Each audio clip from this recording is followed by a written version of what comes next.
So I wanted to start, we had a small welcome, but I definitely wanted to start by another welcome and a big thank you to everybody who is present today and your ongoing support for One Voice for Languages. A big thank you to Mairead for being here and a very honest, inspiring talk. So we're expecting more from you in the future and more cooperation. I also wanted to give thanks to our sponsors, because without sponsorship, this event would not be possible. Above all, Trinity College, because as Jürgen had said, we were here, déjà vu, 3 years ago. Embassy of France in Dublin as a sponsor, the Goethe Institute Ireland, the German Embassy. We had a sponsor from Spain, and we have learnforeignlanguageskills.com. And again, it's just brilliant that we have financial support as well as, mind-to-mind support as well internationally. I also would like to thank the One Voice for Language committee members, because I think it was briefly mentioned, it's wonderful to share some time together tonight and celebrate our patron, but there's a lot of, I lost count of the emails and the correspondence to get this event organized. So can I just go through the committee members and ask them please to just rise and that we know who's actually in the committee. So may I start with Susanna Nocchi, who is part of the committee. And Connie Opitz. Next committee member is Marie-Therese Barthaldia. And then we have Deirdre Kirwan. And somewhere, yes, very active, Sandrine Hakeni, please. And Annelie, yes. Annelie Eberhardt is our youngest member, because we had some changes, and I definitely have to give my thanks for all the hard work to make this event possible. Oops, sorry. And we're starting a bit with the background, and some of you have been along this windy path with us. So, for example, can you believe it? 10 years ago? We're getting old, no? Just joking. But 10 years ago, we had the Institutes of Technology Strategy Language Network after a conference of the Royal Irish Academy, and my colleague Rina Walsh, we just said we have to do something. The language community is suffering, some action is needed.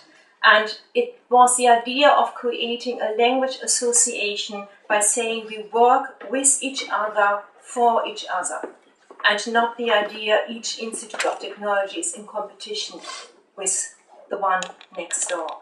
So we had twice a year a meeting, a lot of CPD sessions, but above all networking, learning from each other, for each other, cooperating. So that was really a starting point 10 years ago. The next milestone, and some of you have been there, was in Ballsbridge. It was supported by Jerry O'Sullivan from the HEA, who's looking after the Erasmus Plus program now, the exchanges, and it was linked to the EU Commission report, Languages for Jobs. And that is really the forerunner, because we had a good turnout, and we knew there was a need to an umbrella organization, not just within a specific area, and that created then our launch, as Jürgen already mentioned, 3 years ago in November, in this very, very same room. And again, we were amazed about the turnout and the support we got from the community. It's about building a community. It's about supporting the language community in Ireland. And this lovely poster, some of you might remember, was from that event. And as I said, we had to just remind us, because we thought that was another nice creation. You have all copies. Hopefully there were enough. If not, let us know. We have it also downloadable on our website. our mission statement. It was quite early created, and again I have to give credit to Tanya Flanagan, who was at that time our communication officer. And again, with the idea of giving the language community in Ireland a voice. And you have the copy in front of you. So yes, we talk about beliefs with emotions. Okay? Languages are important, essential, we have to value, but also languages are fun, which quite often can be forgotten. Also, what we want, yes, there is no point to have any dreams about language policies in Ireland if we don't have the backing of the government. It has to top down, the influence has to be there. But also what we can do and what we're trying to do on an ongoing basis, raising awareness. Multilingualism, multiculturalism is a good value. And what we want to do, and still hopefully are addressing this point of being a rallying point and a powerful voice. Ongoing activities, ongoing meetings, public meetings, and we're trying to listen to the Irish community and your comments and your suggestions. So just a brief summary, because I know we have some more speakers, so I speed up a little bit, but previous and current events and activities. So again, we took the opportunities, if they were given to us, to have submissions to the department in relation to the ongoing request on the language policy, NCCA and junior cycle. We also had, and some of you might have been there, we organized a language fair together with the IoT's Languages Network. We had stalls in the basement and we had presentations on the year abroad, and it was supposed to be a showcase of languages in Ireland, following the example of the language fair in London, but on a little kind of smaller scale, I have to admit. But it was inspired by that. We also, our website is an information sharing platform, and again, many thanks to Sandrine, who's doing a brilliant job having taken over from Neve Nestor. It's again trying to get the information of what's important out there to the community. And that's the website definitely is committed to that role and delivering. We also work together with the IHA, the Irish Humanities Alliance, in relation to the language policy. We had a language roundtable on higher education in UCC. And the report is also available on our website. We have regular public meetings, and also we have a track record of funding. For example, the National Forum of Teaching and Learning gave us the funding for the language fair. We have funding from various cultural institutes and embassies, and we are very grateful for that. We haven't stopped planning, okay? We still feel there is a need for us in Irish society, so we're just giving you some pointers. Please open your diaries and put an X onto the 11th of March, because the Language Fair 2015 was really such a success. So we're hoping to have one event again next year on the 11th of March.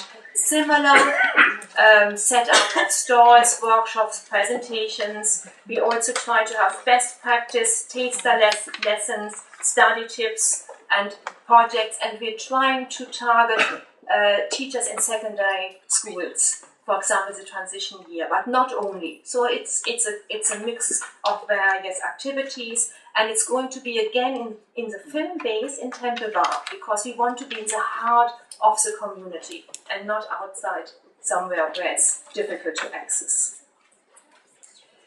As I said, we're trying to create a community. So membership is, yes, I prefer community, but we are trying to be active in supporting the language learning and teaching in Ireland and in various collaboration. And if I just give you today's event, we are linked in the event of the GSAI and the event of IRWAL, which having both their conferences around this date. We also are collaborating and have collaborated with the German Teachers Association, the GDI, the PPLI, the IHA, the PDST, LERGES, various cultural services and embassies like the Goethe Institute or the Alliance Française, the IPGSA, which is the Immigrant Parent and Guardian Support Association. These are just a few, because our essence of One Voice for Languages is collaboration, cooperation with others in the community in Ireland. And we have more information on our website. There is a fuller listing on that one. Yes, I think Jürgen mentioned that we're still waiting, hopefully, on the submission, on the publication of a national foreign language policy. Unfortunately, it hasn't happened yet. And if it happens, we are available for consultation and will hopefully play an active role. But there is actually an action plan at the moment that mentioned language. And the IHA had just a letter that they sent around, which are important points for us. So the action plan of the DES at the moment is naming increasing the diversity and provision of foreign language learning opportunities in Ireland, enhancing the quality of teaching and learning, and ensuring a supply of skilled teachers and educators, improve the awareness of the benefits of language learning for career opportunities and opportunities for study abroad. Sounds all great. And then the establishment of a national language advisory group. So these are action items, but unless we are monitoring it, we have no guarantee that it actually will happen. So it's positive to see it's being mentioned, it's out there, but I think it needs our support to just be not just empty words, but be converted into action. Today's event is really, I think, again showing the essence of One Voice for Languages. We're trying to not just pretend, we're trying to be, live, love, learn languages. And I think it's such a loving slogan. So the value of multilingualism in Ireland, and our speakers later on will illustrate that. And I hope that you agree with us that we have some fine examples of speakers here fitting into the overall theme. But today, this whole part of our mission statement of live, love, learn in languages, giving a voice to the language community in Ireland, in celebrate, if you pick out maybe a few points here, be geared towards the language community, support the language community in Ireland, but above all, celebrate diversity. Celebrate diversity in languages, in cultures, because if you are living, loving, learning languages, it would be a paradox if you would say you wouldn't cherish diversity. And I think in our times and political situation, it's so important to emphasize the value of diversity. Listen to the other. And support, another important point in our mission statement as well would be supporting minorities, supporting home languages. So knowing one language is not enough, one language is not more important than another, and a home language is just as important as a language of schooling.